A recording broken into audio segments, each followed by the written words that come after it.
selamat datang di YouTube channel Immanuel dan Tamara.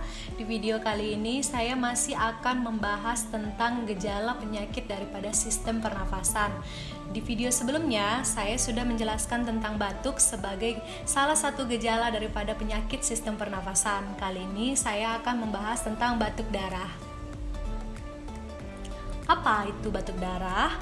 Sebagai pengertiannya, batuk darah itu adalah keluarnya dahak yang bercampur dengan darah, namun berasal dari saluran nafas bawah.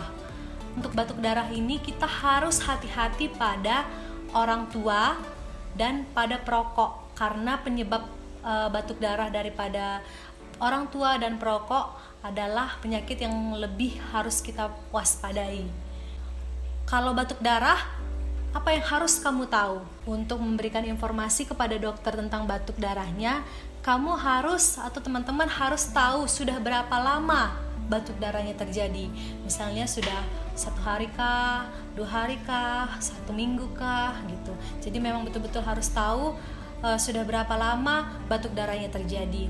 Kemudian teman-teman juga harus tahu apakah batuk darahnya sudah pernah terjadi sebelumnya. Misalnya nih, batuk darahnya udah ada terjadi 2 hari ini, tapi 2 bulan yang lalu sudah pernah juga terjadi batuk darah, atau bahkan setahun yang lalu sudah pernah juga terjadi batuk darah. Jadi memang harus kita sadari, atau teman-teman juga harus sadari bahwa batuk darah sudah pernah terjadi sebelumnya. Kemudian teman-teman juga harus tahu berapa banyak sih darah yang keluar. Nah, ada yang darah berupa bercak di dalam atau tercampur dalam dahaknya. Ada yang batuk darahnya itu kalau dikumpulkan nih 1 hari bisa 1 sendok makan nih darahnya, atau bahkan ada yang bisa sampai 1 aqua gelas batuk darahnya kalau dikumpulkan dalam 1 hari. Jadi memang kalau misalnya batuk darah harus kita nilai berapa banyak darah yang keluar dalam 1 hari, biar itu bisa menjadi informasi bagi dokter paru untuk membantu diagnosis daripada penyebab batuk darah tersebut. Kemudian warna batuk darah. Nah, warna dari batuk darah itu ada beragam, ada warna pink, ada warna merah segar. Nah, kita harus tahu bahwa batuk darahnya itu warnanya apa. Nah, penyebabnya apa aja sih? Nah, penyebab yang paling sering daripada batuk darah adalah yang pertama adalah infeksi. Nah, infeksi itu bisa bermacam-macam ya teman-teman. Infeksi paru-paru itu bisa disebabkan oleh yang pertama adalah infeksi TBC paru. Kemudian bisa disebabkan oleh pneumonia. Pneumonia itu infeksi paru bisa oleh karena virus, bakteri, dan lain-lain sebagainya. Kemudian bisa disebabkan abses paru. Abses paru itu apa ya? Abses paru itu adanya nanah di dalam paru-paru. Nah, kemudian batuk darah itu bisa disebabkan oleh karena tumor paru. Nah, makanya saya bilang tadi apabila terjadi batuk darah pada orang tua ataupun pada perokok, kita harus lebih hati-hati karena bisa kemungkinan penyebab daripada batuk darahnya itu adalah tumor paru. Nah, kemudian yang ketiga, penyebab batuk darah bisa terjadi karena trauma. Nah, trauma apa? Trauma oleh karena aspirasi benda asing. Di video sebelumnya, aspirasi benda asing itu bisa berupa makanan yang masuk ke dalam saluran pernapasan. Namun, kalau nasi saja belum bisa menyebabkan gejala batuk darah. Jadi, aspirasi benda asing seperti apa sih? Misalnya nih, kemarin-kemarin banyak kasus ada jarum pentul yang masuk atau tertelan dan masuk ke dalam saluran pernapasan. Nah, seperti itu bisa menyebabkan batuknya berdarah. Kemudian ada seperti misalnya tertelan biji-bijian atau kacang-kacangan namun masuk ke dalam saluran pernapasan dan lain-lain sebagainya, yang masuk ke saluran pernapasan, mengendap saluran pernapasan dan menyebabkan batuk darah. Kemudian trauma dada. Nah, misalnya nih berkendara, kemudian terjadi kecelakaan, kemudian dadanya mengalami trauma pada setir. Nah, hal tersebut bisa menyebabkan batuk darah. Kemudian penyebab yang lain bisa terjadi oleh karena gangguan di jantung. Jadi teman-teman harus pahami bahwa batuk darah itu bukan semata-mata oleh karena penyebabnya oleh karena paru, tapi bisa juga karena kelainan di jantung. Dan yang terakhir adalah kelainan daripada hematologi. Hematologi itu adalah darah. Jadi bisa terjadi gangguan pada darah, bisa menyebabkan batuk darah.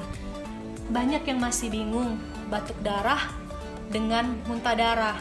Nah, banyak pasien-pasien yang datang keluhannya batuk darah. Setelah digali keluhannya, rupanya bukan batuk darah tetapi muntah darah. Jadi banyak masih pasien-pasien yang belum tahu bedanya batuk darah dengan muntah darah. Apa aja sih bedanya batuk darah dan muntah darah? Nah, batuk darah itu biasanya didahului oleh batuk. Nah, kalau muntah darah biasanya didahului oleh mual. Kemudian biasanya batuk darah itu ketika membatukkan, darahnya bercampur dengan dahak dan berbuih. Nah, kalau misalnya muntah darah biasanya tidak berbuih. Kemudian untuk warna, batuk darah itu yang keluar itu biasanya warnanya merah segar. Nah, kalau muntah darah biasanya warna merah tua. Kenapa merah tua? Karena biasanya sudah berinteraksi dengan asam lambung sehingga membuat darahnya berwarna merah tua. Kemudian batuk darah itu biasanya ada gejala penyakit paru sebelumnya, misalnya ada batuknya, ada sesak nafasnya, ada nyeri dadanya. Nah, kalau misalnya muntah darah itu biasanya terdapat gejala penyakit lambung sebelumnya. Dan kalau muntah darah itu biasanya diikuti dengan perut rasanya tidak nyaman, kemudian bisa bercampur dengan sisa makanan, sementara batuk darah tidak ada sisa makanan. Kemudian apa penanganannya? Yang pertama adalah jangan panik. Biasanya kalau misalnya kita batuk bercak darah ataupun batuk darah banyak, kita langsung panik. Nah, saya sarankan untuk tidak panik karena dengan panik tidak akan memberikan penyelesaian. Selanjutnya, kalau misalnya batuknya berdarah, baik sedikit ataupun banyak, teman-teman jangan takut untuk membatukkannya.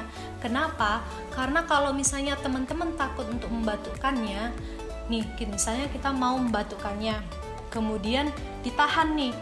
Nah, darah yang menggumpal itu justru akan menghambat saluran pernapasan, justru akan membuat sesak sehingga menimbulkan kematian yang mendadak. Nah, itulah bahayanya kalau menahan batuk darah. Apalagi kalau misalnya batuk darahnya yang biasanya udah sekali batuk darah 1 gelas, dia kan takut nih pasti, jangan-jangan nanti batuk darah lagi, keluar lagi darahnya banyak, habis darahnya. Terus dia tahan nih, rupanya darahnya menggumpal, marah menghambat saluran pernapasan, akhirnya mati mendadak. Nah, itulah yang bisa menyebabkan kematian mendadak apabila batuk darah ditahan. Namun jangan juga dipaksa sampai keluar dipaksa, justru itu juga nggak boleh ya teman-teman, karena akan mengiritasi atau menginfeksi daripada saluran pernapasan. Nah, yang terakhir, berbaring pada sisi yang sakit.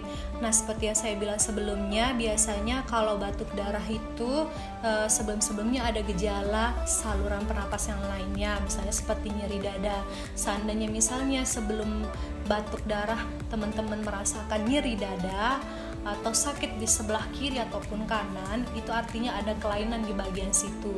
Jadi kalau misalnya teman-teman ada batuk darahnya, kemudian ada kayak sakit dada sebelah kirinya, boleh penanganannya dengan berbaring ke arah sisi yang sebelah kiri. Kemudian kapan teman-teman apabila batuk darah dianjurkan untuk berobat? Apabila batuk darahnya lebih dari 1 sendok makan. Kemudian apabila batuk darahnya sudah terjadi lebih dari 1 minggu.